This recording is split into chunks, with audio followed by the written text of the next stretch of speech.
آپ نے اپنی زندگی میں 10 شادیاں کیں، 4 کر کے نہیں، 1 کر کے۔ ان بیویوں سے ان کی بے شمار اولاد تھی۔ جب انہوں نے 90 برس کی عمر میں آخری شادی کی تو ان کے بڑے لڑکے کی عمر 75 برس تھی اور سب سے چھوٹے کی، جو اس آخری بیوی کے بطن سے پیدا ہوا تھا، صرف 2 برس تھی۔ 112 برس کی عمر میں آپ کا انتقال یہاں لاہور میں ایک مہاجر کی حیثیت سے ہوا۔ کسی شاعر نے ان کی تاریخ وفات اس مشہور مصرعے میں نکالی تھی، حسرت ان غنچوں پہ ہے جو بن کھلے مرجھا گئے۔ یہ بھی اللہ تبارک تعالیٰ اور اس کے منظور شدہ مذہب اسلام کی برکت تھی۔ اگر آپ کے شادی شدہ مردوں کو شروع میں 4 بیویوں کو بیک وقت سنبھالنے میں کسی قسم کی دقت محسوس ہو تو شاہ سعود کو اپنے یہاں بلا کر آپ ان سے استفادہ کر سکتے ہیں۔ آپ ان کے دوست ہیں۔ ان کے والد مرحوم سے تو آپ کی بڑی گاڑی چھنتی تھی۔ میں نے سنا تھا کہ آپ نے ان کے اور ان کے حرم کے لیے بڑی عالی شان موٹر گاڑیوں کا ایک کارواں تیار کروا کے ان کو بطور تحفہ پیش کیا تھا۔ میرا خیال ہے شاہ سعود آپ کو اپنے تمام صدری نسخے بتا دیں گے۔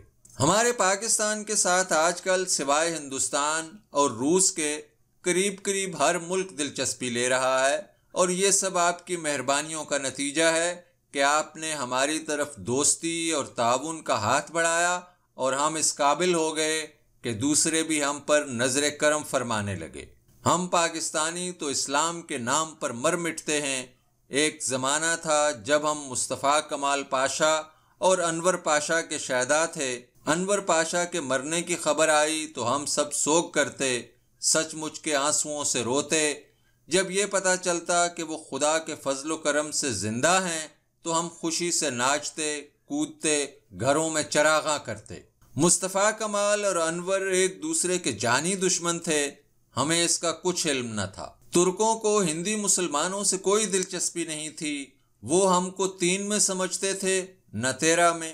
اس کا ہمیں کچھ پتہ تھا، لیکن ہمیں ان سے محبت تھی کہ وہ ہمارے اسلامی بھائی تھے۔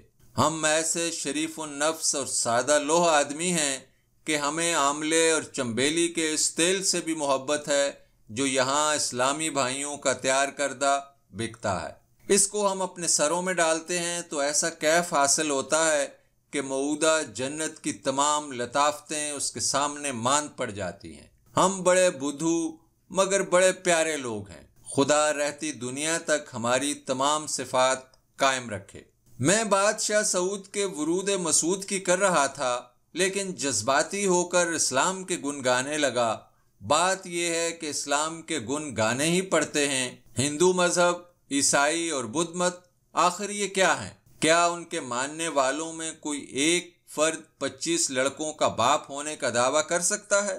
اسی لیے میں نے آپ کو مشورہ دیا تھا کہ آپ ریاستہائے متحدہ امریکہ کا سرکاری مذہب اسلام مقرر فرما دیں تاکہ آپ کو کوئی جاپان فتح کر کے حرامی بچے پیدا کرنے کی ضرورت محسوس نہ ہو۔ چچا جان، کیا آپ کو یہ حرامی پناہ پسند ہے؟ میں مسلمان ہوں، مجھے تو اس سے خدا اور اس کے رسول کی قسم سخت نفرت ہے۔ بچے ہی پیدا کرنے ہیں تو اس کا کتنا سہل طریقہ اسلام میں موجود ہے۔ نکاح پڑھوائیے اور بڑے شوق سے حلال کے بچے پیدا کیجیے۔ میں تو سمجھتا ہوں کہ آپ بھی 4 شادیاں کر لیجیے۔ چچی جان اگر باقاعدہ حیات ہیں تو کوئی مذائقہ نہیں، آپ مشرف با اسلام ہو کر 3 اور شادیاں کر سکتے ہیں۔ یہاں پاکستان میں آپ مشہور ایکٹریس عشرت جہاں ببو کو اپنے رشتہ مناکحت میں لا سکتے ہیں کہ وہ کئی شوہروں کا تجربہ رکھتی ہے۔ شاہ سعود بڑی پرعز سحر شخصیت کے مالک ہیں۔ طیارے سے باہر نکلتے ہی آپ ہمارے لاہور کے موچی دروازے کے گورنر جنرل جناب غلام محمد صاحب سے بغلگیر ہوئے اور اسلامی بھائیوں کی رجسٹرڈ اخوت و محبت کا مظاہرہ کیا جو بڑا کفر شکن تھا۔ آپ کے اعزاز میں کراچی کے مسلمانوں نے اپنی بساط سے بڑھ کر نعرے لگائے، جلسے کیے، جلوس نکالے، دعوتیں کیں اور اسلام کی 1300 سالہ روایات کو قائم رکھا۔ سنا ہے شاہ سعود اپنے ساتھ ایک ایسا سونے سے بھرا ہوا بکس لائے تھے جو کراچی کے مزدوروں سے بسد مشکل اٹھایا گیا۔ آپ نے یہ سونا کراچی میں بیچ دیا اور پاکستان کو 10 لاکھ روپے مرحمت فرمائے، فیصلہ ہوا کہ اس روپے سے غریب مہاجرین کے لیے ایک کالونی تعمیر کی جائے گی جس کا نام سعود آباد ہوگا، رہے نام اللہ کا۔ معتبر ذرائع سے معلوم ہوا ہے کہ شاہ سعود خیر سگالی کے طور پر اپنے 2 صاحبزادوں کی شادی ہمارے پاکستان میں کرنا چاہتے ہیں۔ زہ نصیب سنا ہے کراچی میں بیگم شاہ نواز کو جب عرب شہزادوں کے لیے کوئی مناسب رشتہ نہ ملا تو انہوں نے بیگم بشیر کو ٹیلی فون کیا کہ وہ لاہور میں سلسلہ جنبانی کریں، اور اس لیے کہ لاہور آخر لاہور ہے، اس میں شہزادوں کے لائق کنواری لڑکیوں کی کیا کمی ہے۔ چنانچہ سنا ہے کہ بیگم بشیر نے بیگم جیے خان اور بیگم سلمہ تصدق کو ساتھ ملا کر روایتی 9 کے فرائض سر انجام دیے اور مختلف اونچے گھرانوں میں شاہ سعود کے 2 ارجمند فرزندوں کے لیے پیغام لے کر گئیں، مگر افسوس ہے کہ انہیں کامیابی نصیب نہ ہوئی۔ اس کی وجہ یہ بیان کی جاتی ہے کہ ہمارے اونچے طبقے کی جوان اور ناقد خدا لڑکیوں کو عرب کے یہ اونٹ ایک آنکھ نہیں بھائے۔ میں سمجھتا ہوں یہ ان کی غلطی ہے۔ اس سے پہلے جب کہ پاکستان نہیں بنا تھا، سعودی عرب سے ہندوستان کے مسلمانوں کا اس قسم کا رشتہ ہو چکا ہے۔ مولانا داؤد غزنوی اور مولانا اسماعیل غزنوی کے خاندان کی ایک دوشیزہ مرحوم شاہ سعود کے والد بزرگوار جناب عبدالعزیز ابن سعود کے رشتہ مناکحت میں جا چکی ہیں۔ آپ کو شاید یہ معلوم ہو کہ مولانا اسماعیل غزنوی نے اسی سلسلے میں 27 حج کیے تھے، حالانکہ ایک ہی حج کافی تھا۔ دل بدست آور کے حج اکبر است۔ گو بیگم بشیر، بیگم جی خان اور بیگم تصدق کو اس کار خیر میں ناکامی کا سامنا کرنا پڑا ہے، لیکن مجھے یقین ہے کوئی نہ کوئی سبیل نکل آئے گی اور ہمارے پاکستان سے ایسی 2 لڑکیاں برآمد ہو جائیں گی جن کو سرزمین حجاز کے شہزادے سرفراز فرما سکیں گے۔ میں نے اپنے کسی پچھلے خط میں اپنے یہاں کی خواتین کے متعلق آپ کو کچھ لکھا تھا، غالباً ان کے بلاؤزوں کے بارے میں جو بڑی عمر کی پہنتی ہیں اور اپنے کلبوت چڑھے پیٹوں کی نمائش کرتی ہیں۔ اس پر ہماری یونیورسٹی کے صدر شعبہ فارسی جناب ڈاکٹر محمد باقر صاحب بہت جزبز ہوئے۔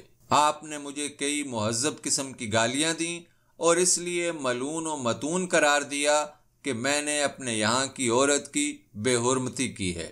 لا حول ولا۔ میں نے جو کچھ بیان کیا تھا محض یہ تھا کہ بوڑھی عورتوں کو اپنی عمر سے اس قسم کے نیم اریاں چونچلے زیب نہیں دیتے۔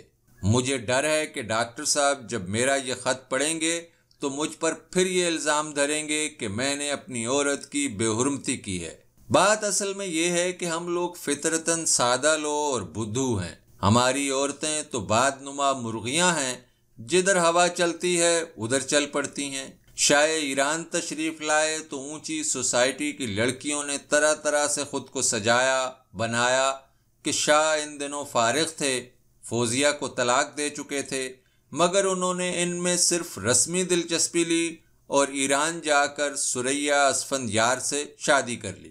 اس کے بعد پرنس علی آئے، وہ بھی فارغ تھے، اس لیے کہ آپ کی ریٹا بیورت ان سے طلاق حاصل کر چکی تھی۔ ہماری اونچی سوسائٹی کی لڑکیوں نے ایڑی چوٹی کا زور لگا کر اپنی مانگ چوٹی درست کی، نوک پلک نکالی، مگر اس شہزادے نے ان کی ساری امنگوں پر ٹھنڈا یخ پانی پھیرا اور آپ کی ہالی ووڈ کی ایک اور ایکٹریس جین ٹیرنی سے معاشقہ شروع کر دیا۔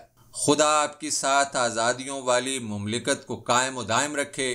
پھر شاہ عراق آئے، مگر ہماری اونچی سوسائٹی کی پاکیزہ لڑکیاں انہیں دیکھ کر بہت مایوس ہوئیں، اس لیے کہ وہ کم عمر تھے۔ ایک نے کہا، ہائے اس بچے کا تو کھیل کود کا زمانہ ہے، کیوں اس بیچارے پر سلطنت کا بوجھ ڈالا گیا ہے۔ اسی طرح ایک بوڑھی جس کا پیٹ بہت زیادہ ننگا نہیں تھا، شاہ عراق پر ترس کھا کے کہا، بوڑھوں سے اس غریب کو کیا دلچسپی ہوگی، جاؤ اس کے ہم عمر بلاؤ اور ان سے اس کو ملواؤ۔ یہ بھی گئے۔ اب شاہ سعود تشریف لائے، اپنے 22 یا 25 شہزادوں سمیت گورنمنٹ ہاؤس میں ان کی شاندار دعوت ہوئی، جس میں اونچی سوسائٹی کی تمام قد خدا اور ناقد خدا لڑکیوں اور عورتوں نے شرکت کی۔ سگریٹ پینے کی اجازت نہیں تھی، عبداللہ کی بھی نہیں۔ بہرحال وہ سگریٹ کے دھوئیں کے بغیر ہی بہت محظوظ ہوئے، اور یہ حظ انہیں خالص اسلامی مہمان نوازی کی بدولت نصیب ہوا۔ ان کے 2 درجن شہزادوں نے انارکلی میں سینکڑوں پاکستانی جوتے خریدے اور اپنی خیر سگالی کا ثبوت دیا۔ اب یہ جوتے صحرائے عرب کی ریتوں پر چلیں گے اور اپنی دیر پائی کے فانی نقش ثبت کریں گے۔ یہ خط نامکمل چھوڑ رہا ہوں، اس لیے کہ مجھے اپنے ایک پبلشر سے اپنی نئی کتاب کی رائلٹی وصول کرنی ہے۔ 10 روز سے وعدے کر رہا ہے، میرا خیال ہے آج 10 روپے تو ضرور دے دے گا۔ یہ مل گئے تو میں یہ خط پوسٹ کر سکوں گا، ورنہ جین ٹیرنی کو ایک اڑتا ہوا بوسہ۔ آپ کا برخوردار Saadat Hasan Manto, 31 Lakshmi mansions, hall road, Lahore. مورخہ 22 اپریل 1954۔